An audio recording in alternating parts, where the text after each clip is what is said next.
দীর্ঘ কয়েক বছর বন্ধ থাকার পর আবারও ফিরছে সবার পরিচিত আফতাবনগর হাট। মামলা মোকদ্দমা আর নানা জটিলতার কারণে বহুদিন হাটটি বসেনি।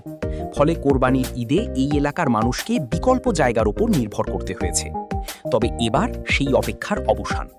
অনেক প্রতীক্ষার পর পুনরায় বসছে আফতাবনগরের গরুর হাট, যা এলাকাবাসী ও ক্রেতাদের জন্য সত্যিই আনন্দের খবর।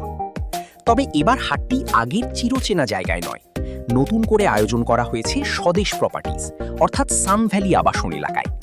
লোকেশনটি বেশ বড় এবং খোলামেলা। রাস্তার দুই পাশ জুড়ে রয়েছে পর্যাপ্ত খালি জায়গা। তাই ধারণা করা হচ্ছে এবার হাট হবে আরও পরিষ্কার পরিচ্ছন্ন, গোছানো এবং আগের তুলনায় অনেক বেশি আরামদায়ক। সবচেয়ে বড় বিষয় হলো এখানে যানজট ও অতিরিক্ত ভিড়ের ঝামেলা অনেকটাই কম থাকবে। নিরিবিলি পরিবেশে ক্রেতা ও বিক্রেতা উভয়ই স্বস্তিতে কেনাবেচা করতে পারবেন। তবে যতই যাই হোক, আগের আফতাবনগর হাটের লোকেশন আমাদের সকলের স্মৃতিতে চিরকাল গেঁথে থাকবে। আগে আমাদের গরু কেনার অন এন্ড অনলি হাট ছিল আফতাবনগর হাট। আমরা গরু প্রেমিকরা আশা রাখব আবারও যেন আফতাবনগর হাট ফিরে আসি আগের লোকেশনে। এখন কথা বলি যাতায়াত নিয়ে। যারা বাড্ডা বা রামপুরা দিক থেকে আসবেন, তারা আফতাবনগরের শেষ মাথা পর্যন্ত এসে স্বদেশের গেট জিজ্ঞেস করলেই সহজেই হাটে পৌঁছে যাবেন।